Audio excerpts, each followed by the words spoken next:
Hi everybody, welcome back to my channel.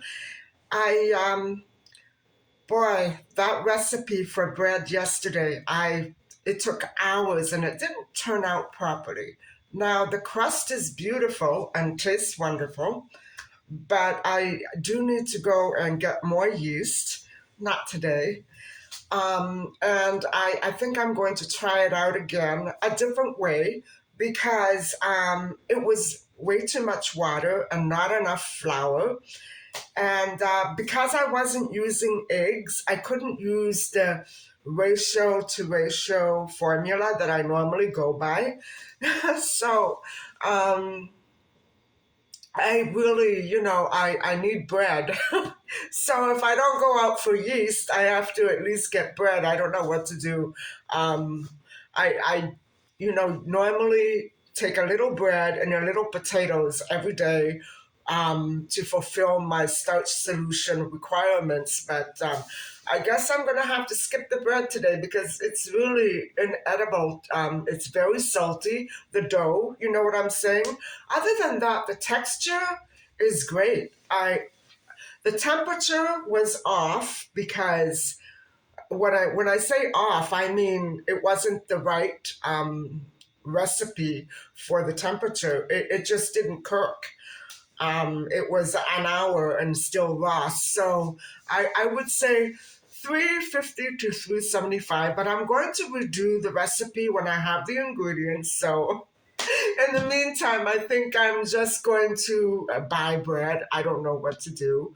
Um, so I'm just sitting here wondering what I should do next because the course of action that I was supposed to take today has been delayed. So I'll tell you about it in a second. So I remember when I was telling you the other day that I was emailing my lawyer. One responded and told me, okay, these are the papers that you're going to have to present. And then I thought, they just did this process. So I emailed the other lawyer. I had to do it 3 or 4 times because she has 2 emails and sometimes she doesn't see the other one unless she's at work. You know, I just realized I keep forgetting that. And so she asked me first to be available for a phone call. And I said, you know what? I said, I'm going to email these papers to the city. So they need a response. She says, I know about it, but don't email them any papers just yet, especially my mother's will. And I remember emailing my mother's will to the government. Now, this is a different level. But why the government held back on those papers, I don't know. There must be something going on in the city that pertains to fraud and scams. Again, I'm enforcing the fact that nobody in my building seems to have received any such notice, and they've been here, the ones that I'm asking, of course, they've been here all along, unless they're all lying to me. So something is up, guys, and that's why when I was trying to talk to you last night about all the violence and why the spots where the violence is taking place is being kept under wraps,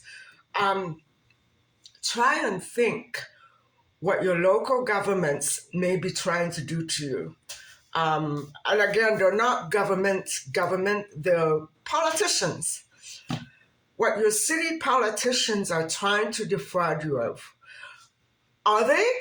To me, this doesn't sound right at all.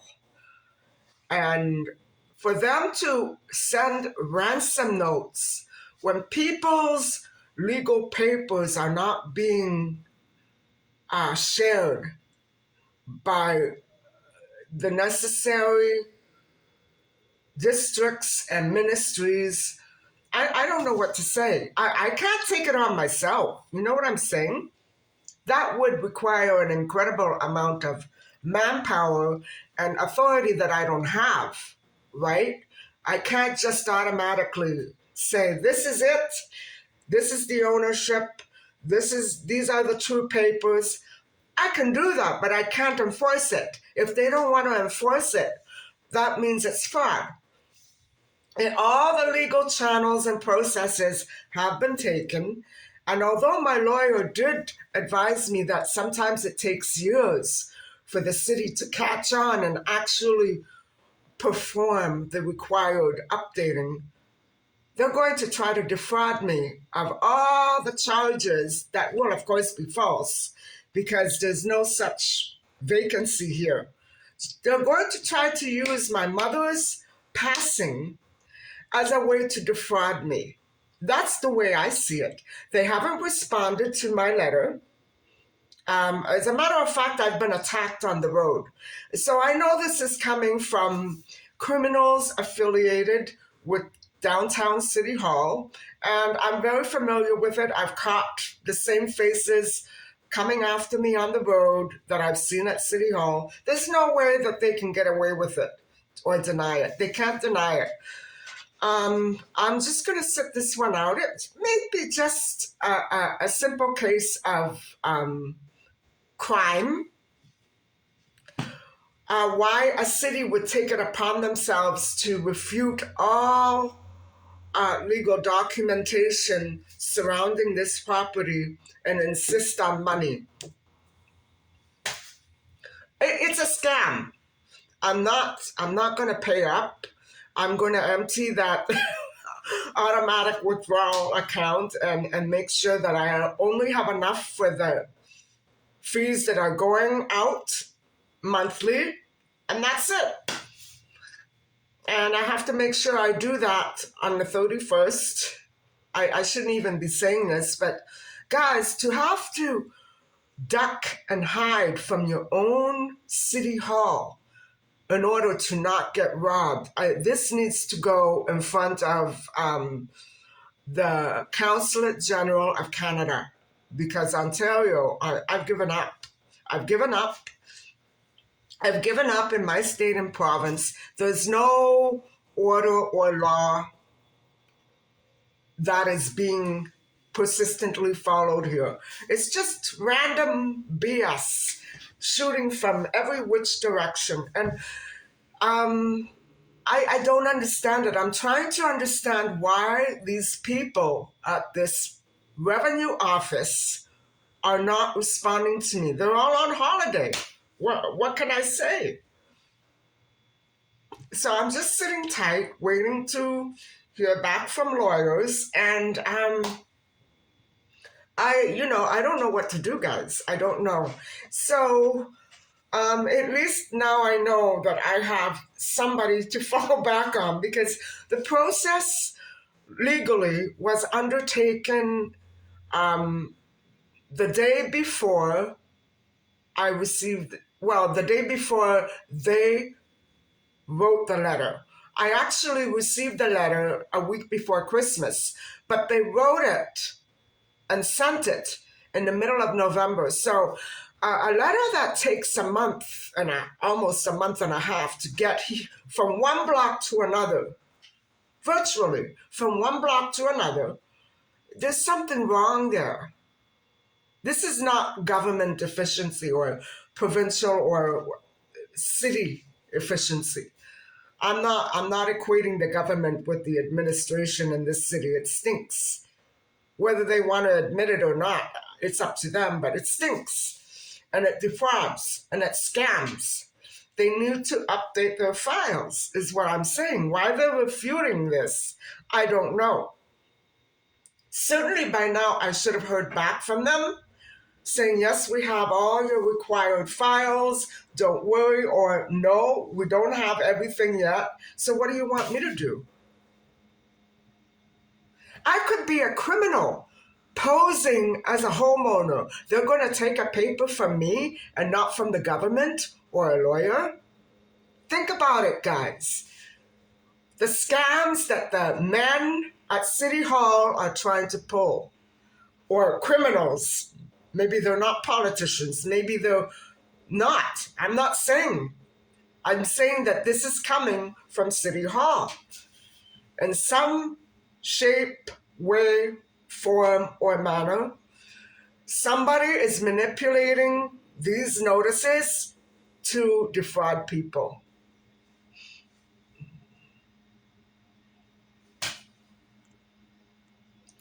And so, in response to one certain mayor's claim to be able to spend 50 million of our money on more police to enforce people out of their homes, good, law abiding, tax paying citizens out of their homes.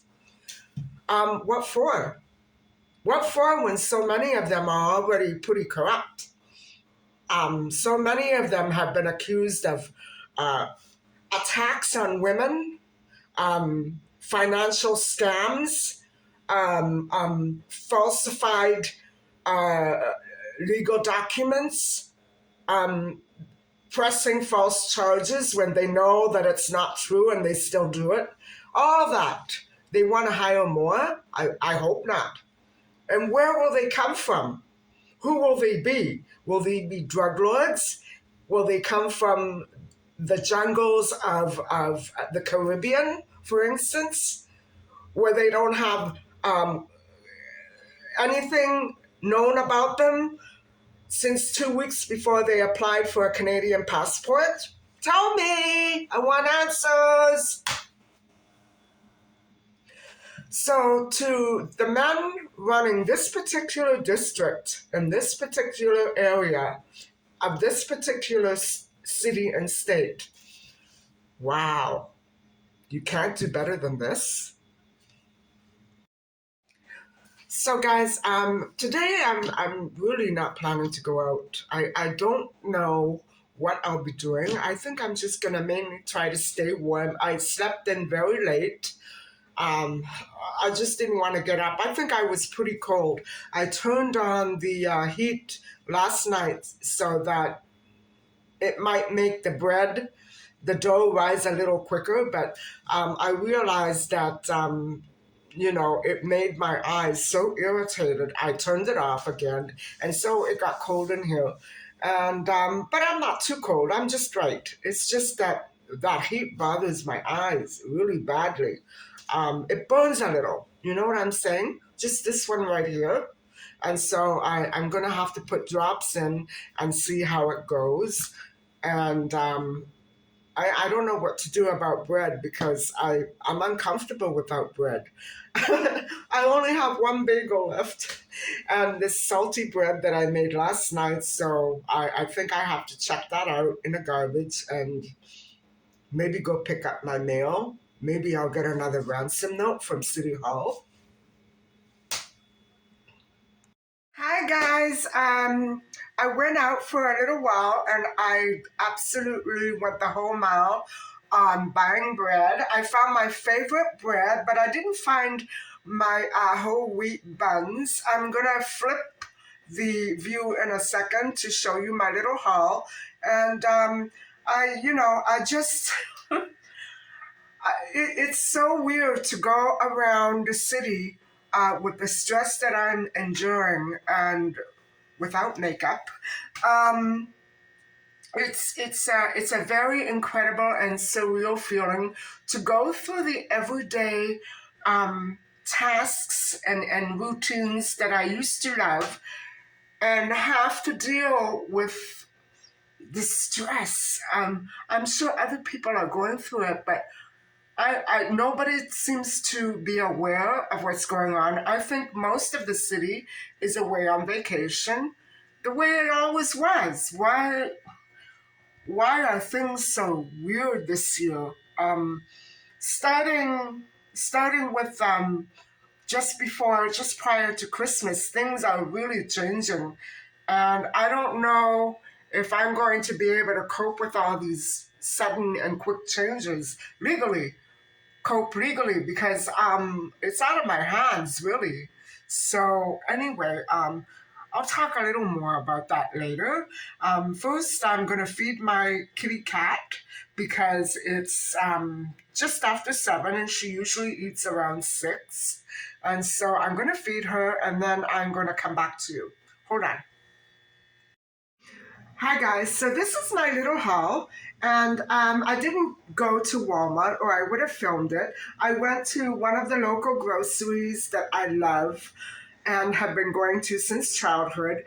Because there's no filming allowed there, I decided to just bring it home and show you here. So I did find these tortilla wraps. I found and the tomato and the spinach. Guys, they're $6 each. But I decided to just go the whole mile, and I may go back for more because I devour them. I have at least one or two a day, depending on how many potatoes I want to eat. And I also bought a loaf of whole wheat bread for $2.99, and I bought more rapini, which I love, and I bought a few mushrooms. They look very delicious. These were something like $2.87. Hold on. They were $2.99. $2.99. And the rapini were $2.99. That's pretty good. But okay, the tortilla wraps were $4.99 each, guys. So everything except for the tortilla wraps were $2.99. And I did buy some, where did I put it now? Some more yeast, 3 more packages of yeast. I couldn't find the quick rising, but I used that last night and it didn't really work. So anyway, there's 3 little packages in here.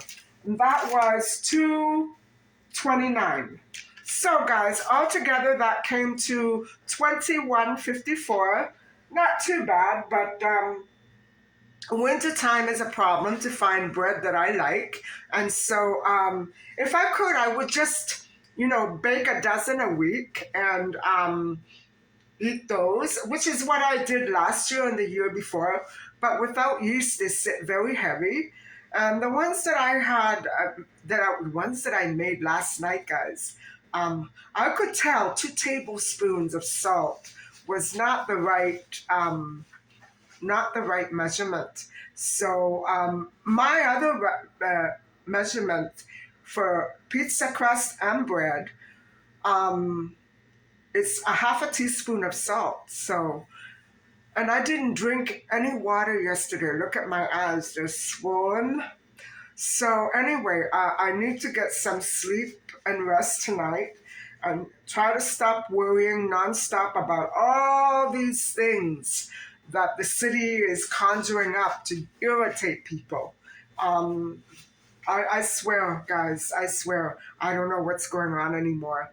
Anyway, that's my little haul. And so hang on, and we can have a little chat about vegetables because I want to finish off what I was telling you yesterday. I want to continue with vegetables, and I need to give you some more websites where you can refer back to in case you get stuck planning your meals and your new diet. So hold on, and I'll get back to you.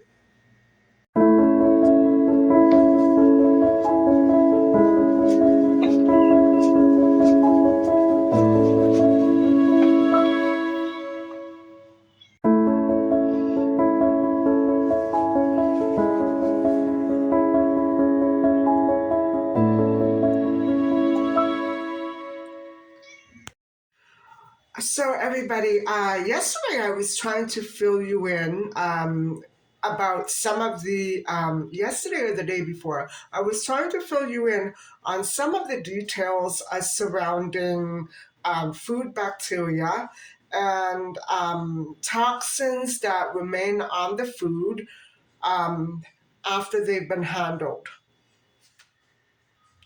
So first of all, there are several types of reasons why this bacteria does form, and it all has to do with the FDA specifications regarding food handling.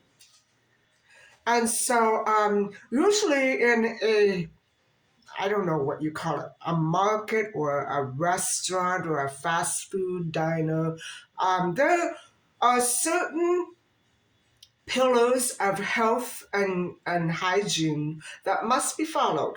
And so they are cleaning and sanitization and personal hygiene of the people who, various great many people who do handle food in the production process, either cooking or packaging, whatever have you. Storage, food storage is very important, guys. If you have a restaurant and you have, say for instance, little insects, no matter what you do with that food, it's going to be put at risk. Temperature. To store food persistently in warmer temperatures than needed to retain that freshness is going to destroy the safety of that food. And this goes not only for meat and fish and seafood and poultry and whatever have you, but also vegetables and fruits. So this is an all-around look at what can really make us deadly sick. So, and then of course, there's the food handling. Now, sanitization and food handling goes hand in hand. Excuse the pun. And so, one of the things that is the most important in preventing food contamination is the touching of the nose, the eyes, and the mouth, even if it's accidental. That can be so triggering. A lot of people have these nervous habits that they're constantly doing this, like me. So I could never work in the food industry. It would be terrible, and it's unavoidable. I try as much as I can to bring my soap with me everywhere I go, just because I don't like touching other things after I've touched myself. Even doing this sometimes I feel, ugh, now I have to wash my hands before I make dinner. So, yeah, touching is a big one. And so if you're say you're eating in a restaurant and you get sick, that could mean so many things. How do you go about, tackling this? Because you don't want it to happen to someone else. And at the same time, you don't want that restaurant to go uninformed of the situation, or maybe it's a grocery store. So anytime that you see something that doesn't taste, look, or smell fresh, you have to bring it to the attention of the people who are in charge of that establishment. And basically, no matter how much or how accidental or how little it has ever occurred, there can always be a situation where one of these pillars, especially the touching, because it's so common, right? We can't help it. But we have to always either change gloves right away or quickly hand wash. I mean, if you're wearing gloves and you touch yourself, obviously that hand washing rule, okay, whether it applies or not, you have to change your gloves. And a lot of people just skip that or don't realize what they're doing, or they're just not for the food industry. You know what I'm saying? And so anytime, whatever the environment is, anytime those situations of contamination come up, you know that one of those safety pillars have been broken. And so what are some of the bacteria that do develop after this situation does occur, whether it's been handled properly or not, whatever have you? Okay, so there are basically 5 types of bacteria that are probably visual to the naked eye. And so one of these is the lactic acid formation, which is called, excuse me, lactobacillus. Anyway, that's the first type. Another type is lipolysis, pseudo, pseudomonas. And then there's pigment formation, flavobacterium, gas formation, lactobacillus, like the first one I told you, and slime. I've had that, guys. Or rope formation, which could be Enterobacter or Streptococcus. There. Those are the types of bacteria that form on top of food. And so that is bacteria. Now, there are many different types of symptoms that will occur. But first, before I explain some of those symptoms, let's look at a few other bacteria that are involved in food poisoning. So this is serious, what I'm going to say right now. So one of the most common and severe types of food poisoning is Salmonella enteritis. And I ended up in the hospital at about 3 years old from eating an egg that was not good. And because I didn't like food, guys, my mother, either she lost the date, she lost touch of the date. My mother never ate. So who was going to eat that food? My father and I. Maybe me, because I never ate either. But I did get quite deadly sick after eating a bad egg and ended up in the hospital. I know that the Children's Aid Society had to get involved because they didn't know. They have to. They have to get involved.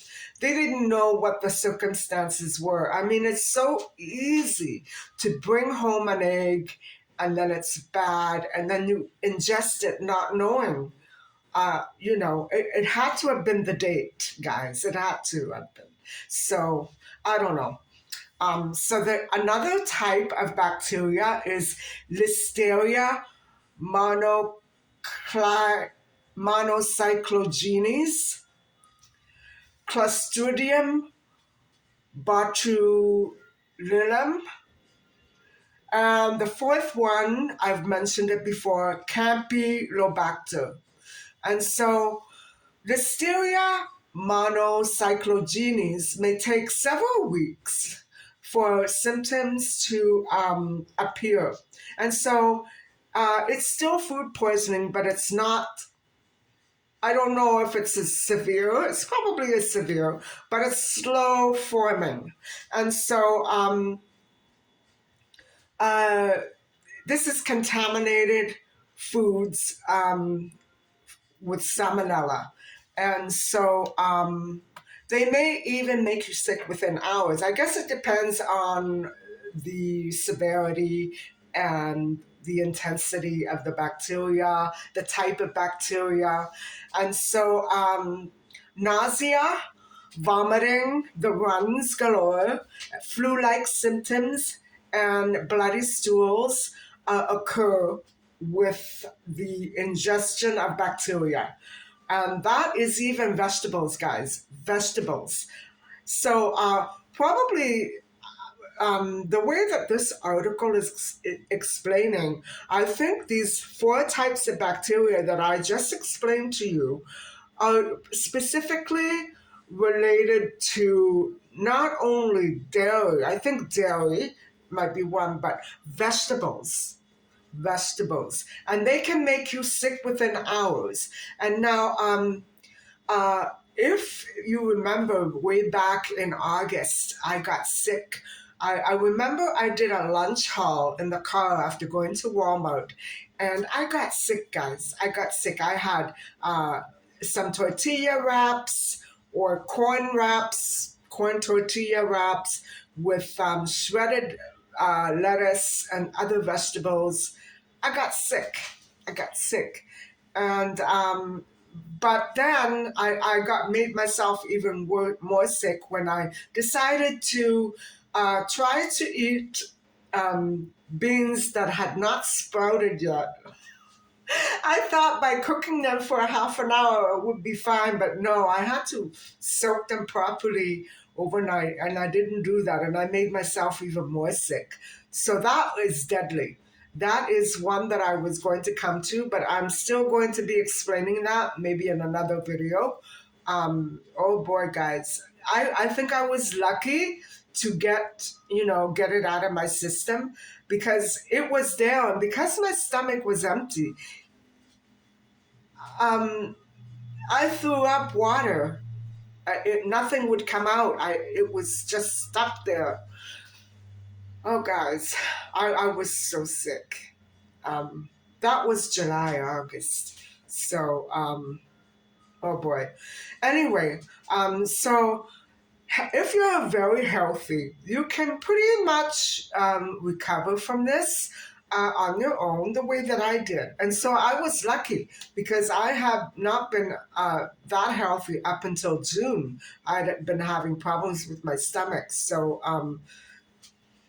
what a thing to happen to me. Not long after I cleared up all my problems, I had food poisoning. So even though if you're healthy, you can get over it on your own. E. coli and listeria can cause really serious problems for weaker people or older individuals. It's just like a bad virus or a bad bug that sticks with you and continues to fester. And so that can be, hopefully you're healthy enough that you will be able to get over that. And I always think back to my mother's last stomach problems that flared right up. And I always imagined that maybe it was some sort of food poisoning. And, guys, because of all the other illnesses, the doctors weren't targeting it right properly. They didn't know what to think. And you know what? Food poisoning is very difficult to pinpoint because it mimics allergies, it mimics indigestion. You don't know what it is. You don't know what it is. A blood test won't tell you. In most cases, no, So, Listeria monocyclogenes can take weeks and weeks for symptoms to appear and flare up. And so sometimes you have to suffer a little, don't you? Eating raw food or eating food contaminated with salmonella can make you sick within minutes or hours. So that's deadly. Salmonella is very, very deadly. I would say that probably from the literature that I'm looking at right now, salmonella is much more potent and vicious than listeria. So you need to take care. Now that's why, sometimes when I traveled, I would get sick. I would get really sick, and I would maybe not sick to the point that it was food poisoning, but I had to be careful because it wasn't easy to be on the move during a vacation or a trip or a tour and then have those issues with stomach. I remember when my parents and my family and I went to Cancun, my cousin, she took sick and we thought it was food poisoning, and we were all afraid because we were hoping, that she was going to be a mother, and we didn't want anything to happen. We were so scared for her, and she was sick, guys. She was sick. So thank God it passed. She had eaten something that just didn't sit right in her stomach. And with the heat and everything, if you go to a warm climate this winter, you're going to have to deal with some decision making and learn how to avoid or predict when a food is going to make you sick. Look at how they handle food on the streets and decide, do you want to, not saying that people deliberately attack food with bacteria. No, it's just the temperature. They can't help it. But I would be very leery of buying food on the street in a very warm climate, unless it's on a grill or a stove or something that's keeping it warm. Then you're okay. Like the ancient thermopolia, you know what I mean? Then you're okay. Then you've got that food cooking, unless it's something that can't be cooked away. Then you know. Um, that's a big one. The best thing to do is to avoid food. But what are you gonna do when you get really, really hungry, right? So anyway, guys, that's I think that's about it. So allergies, food allergies. With vegetables like potatoes, rutabaga, maybe some squash and peppers, stuff like that. They can really give you indigestion, and they can cause nausea, vomiting, bloating, the runs, and stomach cramps. So I guess you have to be really used to the food in order to be able to know, is this indigestion? Is this food poisoning? Is this just a mild case of some bacteria that I could have picked up while the food was on my kitchen counter? You have to be able to know how to deal with these types of situations and decide once and for all what foods are causing you problems and why. So really pay attention to this, guys, because with all the illnesses that we've had to deal with in the pandemic, all these different types of strains, what I said before, going through the nasal passages, that's where all the bacteria settles. So if you're, some of these bacteria, it's airborne. Like, can you catch food poisoning from somebody else? Well, I know I have. I know I've gone to work without anything in my stomach, feeling great, and coming home vomiting and knowing that somebody at work had food poisoning just a couple of days before. I've picked it up. Some of these things can be airborne, not just what you eat. It's airborne. If you're beside somebody who was really sick with food poisoning, and I think I've also caught it from my mom, a nurse that forced me to go up to her room after she had this E. coli in her system. She had a white tent around her, guys, and they made me go up. I was deadly sick. Why did you make me go up there? The public health department was called after I went to see my doctor, and that nurse was removed. She was removed. She had no business doing that. Calling me to go and pick up my mother when she was in a white tent because of E. coli. And I know there was a bad outbreak that summer. This must have been 2012, something like that. And I got sick. I got so sick. I didn't know what to do. And it's not that I could go and spend hours and hours and hours in a doctor's office crapping my pants and throwing up all over the floor, because it was very contagious. And when they found out what the nurse did to me, she was gone, guys. I don't know where they put her, but she was gone. A nurse working in a emergency room. It was unbelievable what people in the health industry and food industry do to healthy people. They should know better. So guys, I think you've had enough by now, and I think basically so have I, because I've developed an indigestive pain right here on the tip of my stomach. And going back to that illness that I had last winter, it does say that the full tight feeling is uh, an evident um, symptom of indigestion, but also of food bacteria. And so I see it here. And I had the mouth to stomach bacteria because why? Because I didn't have enough acid in my stomach to kill that bacteria. So that's important to know. And there's the reverse condition also, that where you have too much acid. But mine is called hypochlorhydria.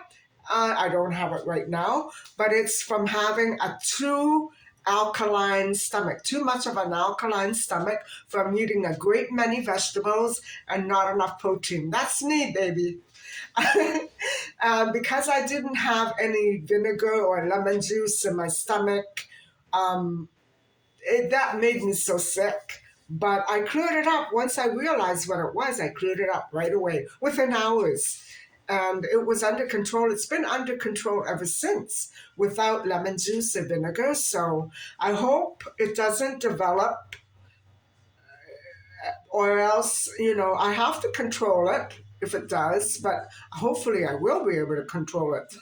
So anyway, guys, I'm going to go and make my dinner, and I hope that you found this informative. I do still have other issues to go over with you concerning different types of vegetable bacteria, but I think I'm going to do that in another video, or maybe I should cut it short for a few days. I'm not sure. We'll have to see how my research goes. But anyway, those pillars of health, safety, and sanitization are very important, not only for people in the food and grocery industry, but people at home.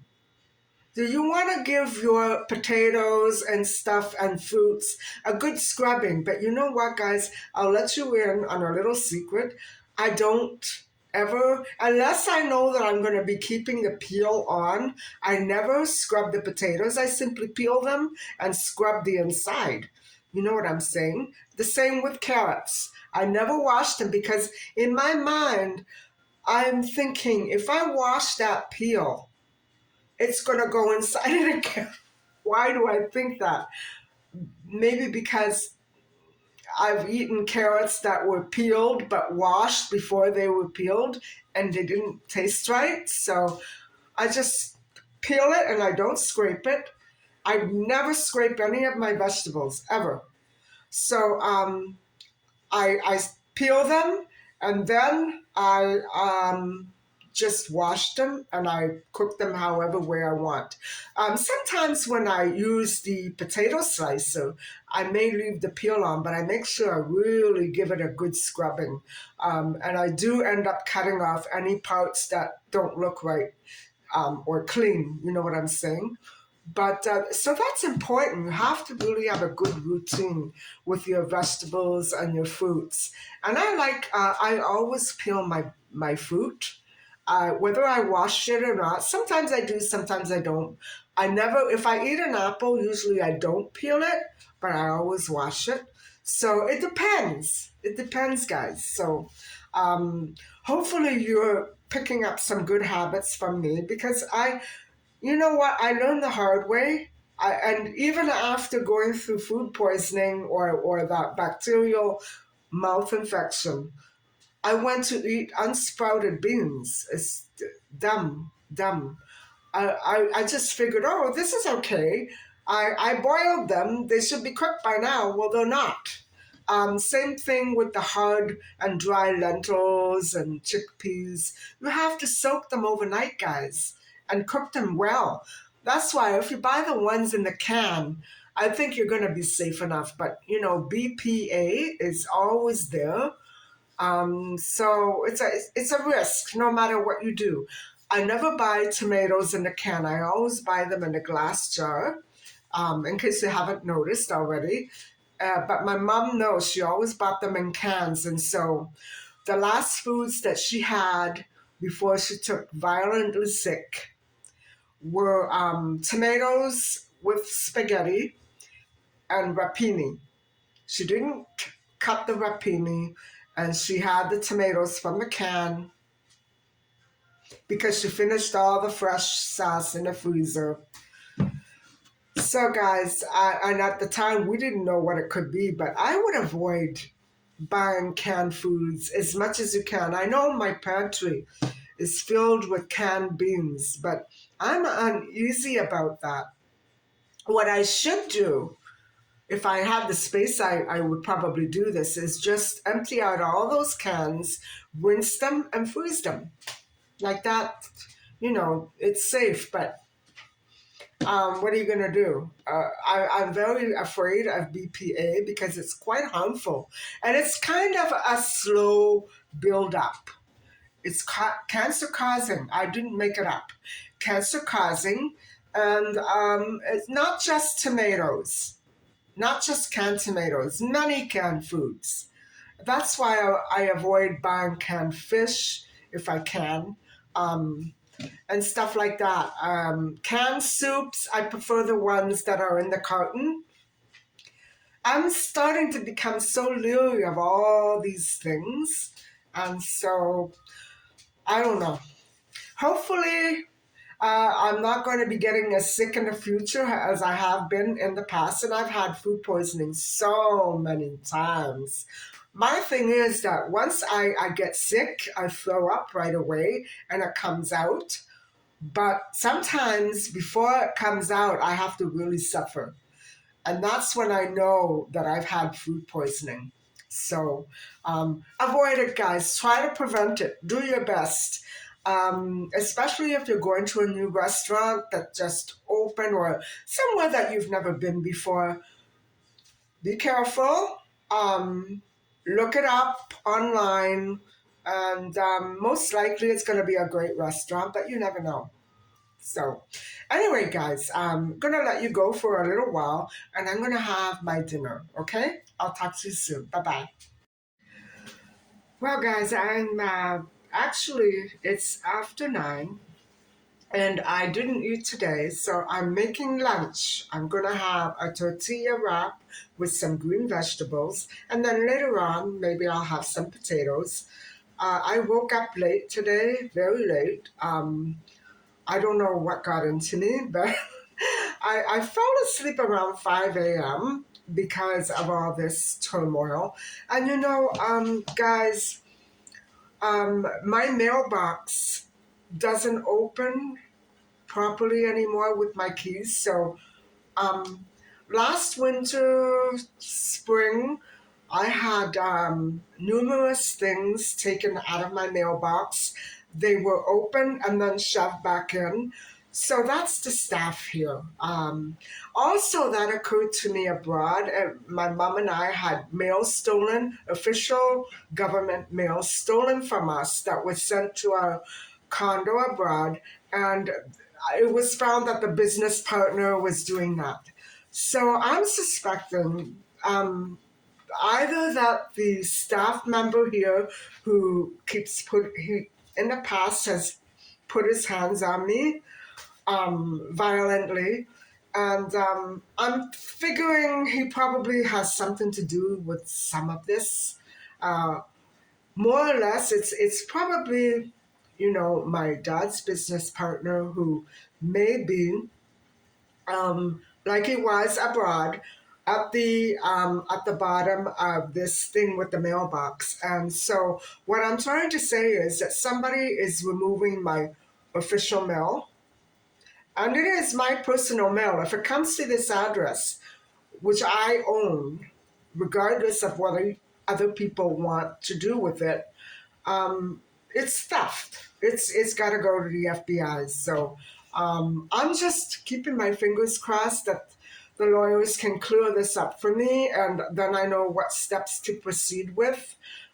Because more than ever, I want to assist in all the legal processes involved in home tax and everything. You know what I'm saying? I'm not trying to get away with anything here. I just want things to go the proper way. And because I had a pistol aimed at me last week while that pickup was swarming me, I have every reason to believe it's something to do with a criminal identity affiliated with this place. Whether they live here or they work here or they crash it, I don't know, but it's all related to here. And so that had me up, guys. And even though I told myself I wasn't going to do that to myself anymore, I can't help but go back there because this is a mess.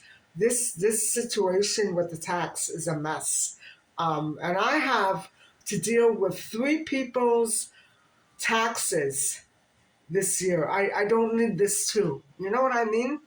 So I shouldn't be laughing, but I'm trying to get over this very quickly. And it's just in my mind. When I go to sleep, it's in my mind, you know? It feels like persecution. Whether it's from another country or not, I don't know, but it feels like persecution.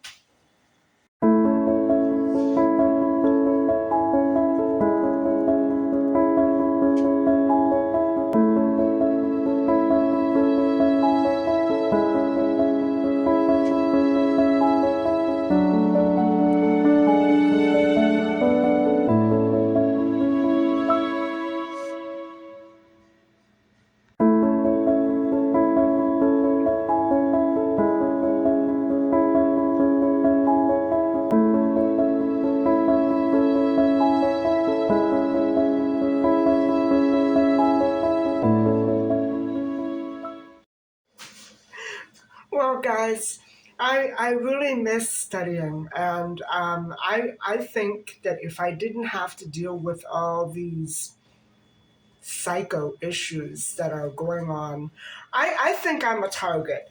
If I didn't have to deal with all these issues that pop up out of nowhere, I think I would be able to live a pretty happy life. I'm pretty happy right now, but I could actually do what I want without having somebody constantly breathing down my back. I just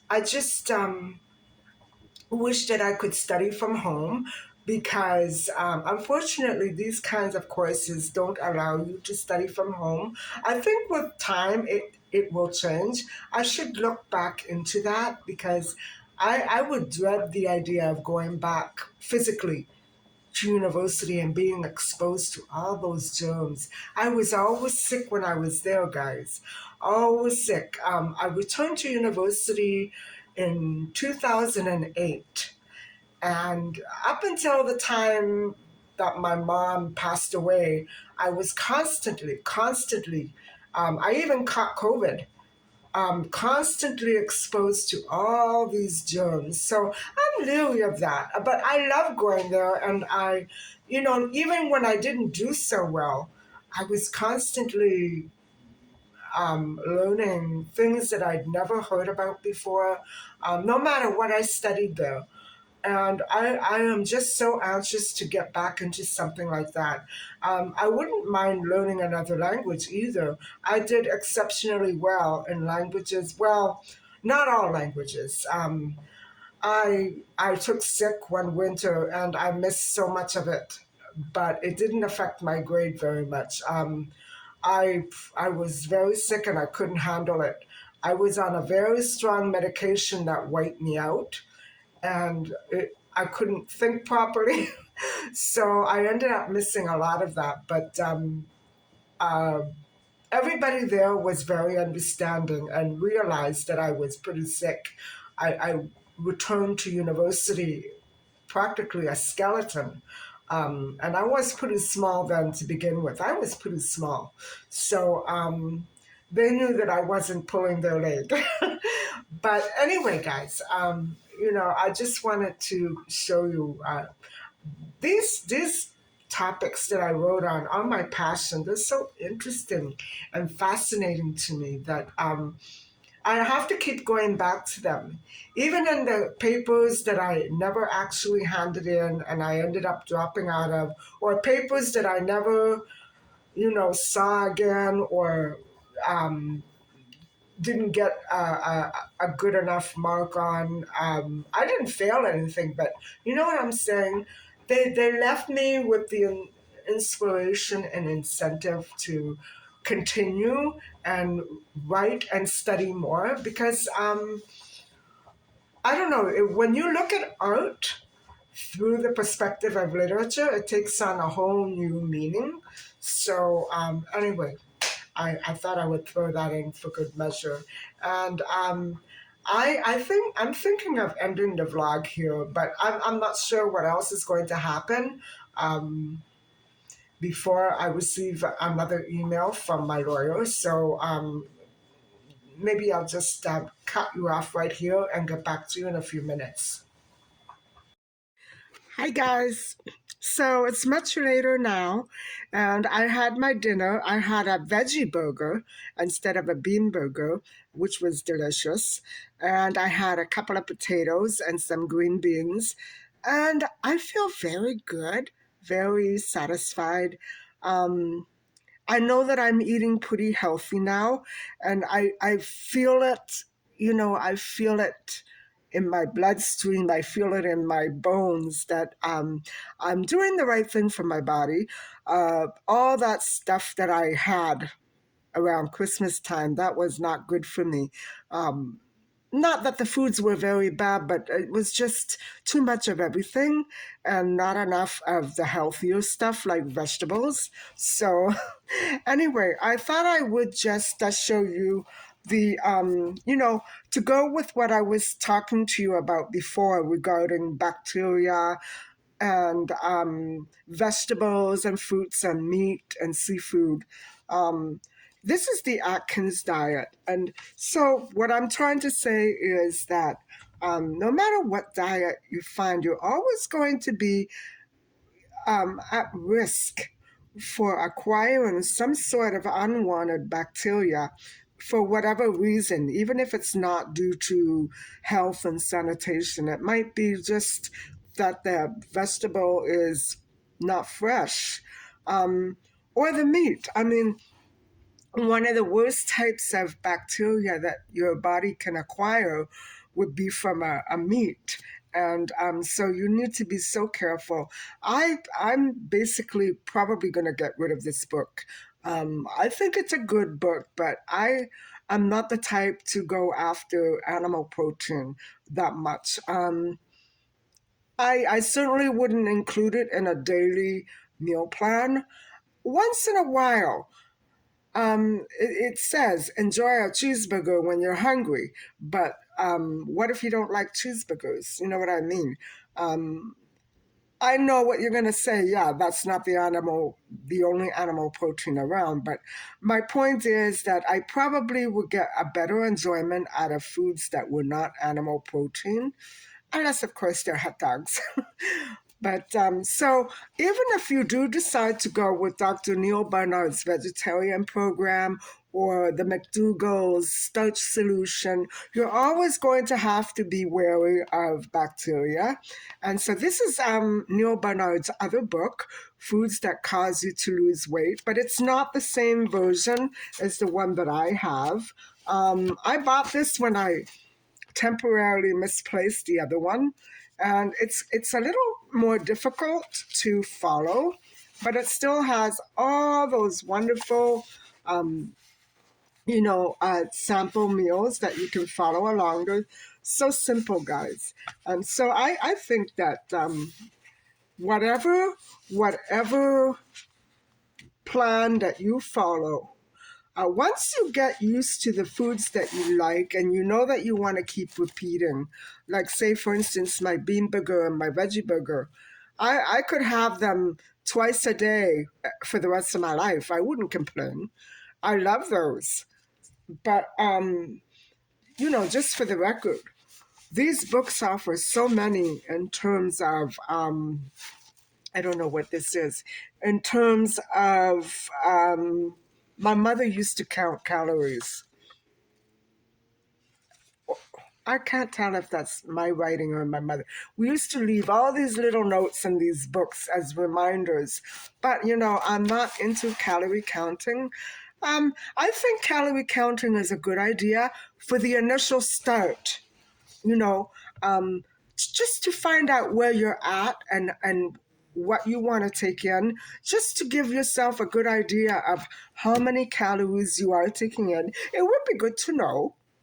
But I was never much one for weighing myself or counting calories. It just was so tedious and pointless. I never had a use for either of those practices. And so I hope that you can try to get into that habit of not becoming so obsessed with your weight that you want to count everything that goes in and out of your body. Don't bother. Just let it come and go naturally. And if you are obese and very worried about your weight, I would see a doctor. Um, I would also see a doctor about stapling your stomach, because if you wait until you're extremely heavy, it's going to be much more difficult. So if you can sense a bit of a weight problem that just won't go away, it could be that you need some sort of minor surgery and it would be miraculously cleared up. I know one YouTuber, she's an airline stewardess, and she did that. Not that she was overweight, but she was having a hard time getting her pregnancy fat off.